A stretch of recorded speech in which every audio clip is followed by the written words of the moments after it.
জলাশয়ে ওঁত পেতে বসে থাকে এই মগজ খেকো অ্যামিবা। নাক দিয়ে ঢুকে ব্রেনে পৌঁছতে পারলে আপনার খেলা শেষ। মস্তিষ্কে স্নায়ুকোষ ছিন্ন ভিন্ন করে দেয় মারাত্মক এই অ্যামিবা। ভারতে কতজনের শিকার হয়েছে, কি সাবধানতা জরুরি, জেনে রাখুন বিস্তারিত। ভয়ঙ্কর এক অ্যামিবা, আজ পর্যন্ত যার হামলায় 97% মানুষের বেঁচে ফেরার সৌভাগ্য হয়নি।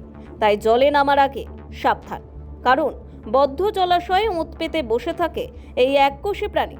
স্বাভাবিকভাবে খালি চোখে তাকে দেখা যায় না। নাক মুখ দিয়ে সে ঢুকে পড়ে মানুষের শরীরে। কোনোভাবে সেই খতরনাক অ্যামিবাটি মস্তিষ্ক পর্যন্ত পৌঁছতে পারলে খেলা শেষ করে দেয়। তার নাম নিগলেরিয়া ফাউলেরি।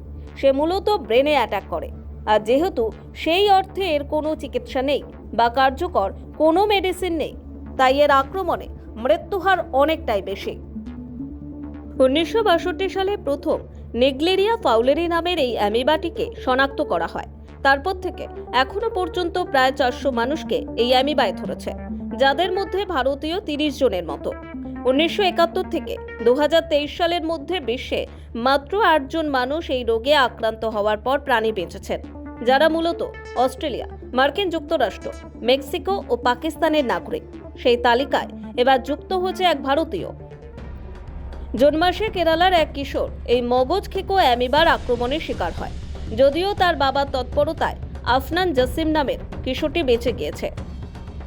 সাধারণত পুকুর, লেক, ঝর্ণা, নদী প্রভৃতি জলাশয় জল যেখানে উষ্ণ সেখানেই বাস করে অ্যামিবা।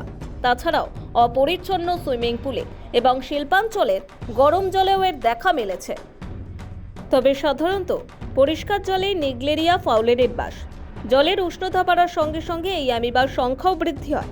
সেই জল ব্যবহার করলে বা সেই জলে স্নান করলে বা সাঁতার কাটলে তখন অ্যাটাকের সম্ভাবনা মূলত নাক মুখ দিয়ে শরীরে প্রবেশ করে, আর মস্তিষ্কে একবার গেড়ে বসতে পারলে সে স্নায়ুকোষ ছিন্ন ভিন্ন করে ফেলে। বাঁচার কোনো রাস্তা নেই। চিকিৎসকরা বলেন, মগজ খেকোর হাত থেকে রক্ষা পেতে দ্রুত রোগ নির্ণয় জরুরি। প্রাইমারি অ্যামোইবিক মেনিনগোএনসেফালাইটিস বা PAM নামক এই রোগের ক্ষেত্রে উপসর্গগুলি দেখা দেওয়ার 9 ঘন্টা থেকে 5 দিনের মধ্যে সংক্রমণ নির্ণয় করতে হয়। তবে বাঁচার একটা রাস্তা মিলতেও পারে। এই PAM রোগের শিকার হওয়া মানুষদের মধ্যে মাত্র কয়েকজনই বেঁচে ফিরেছেন, বাকিদের পরিণতি হয়েছে দ্রুত মৃত্যু। এই রোগে প্রাথমিকভাবে শরীরে তেমন গুরুতর কোনো উপসর্গ দেখা যায় না। মাথা ব্যথা, ঘাড়ে ব্যথা, জ্বর, বমি বমি ভাব, বমি, খিঁচুনি ও পেটে ব্যথা ইত্যাদি দেখা দেয়।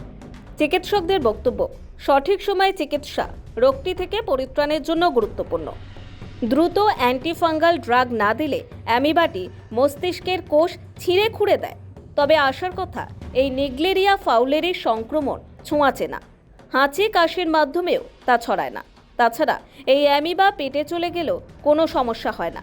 নাক দিয়ে জল ঢুকলেই মূলত সংক্রমণের সম্ভাবনা, কারণ অ্যামিবাটি তখন সরাসরি ব্রেনের দিকে চলে যাওয়ার সুযোগ থাকে।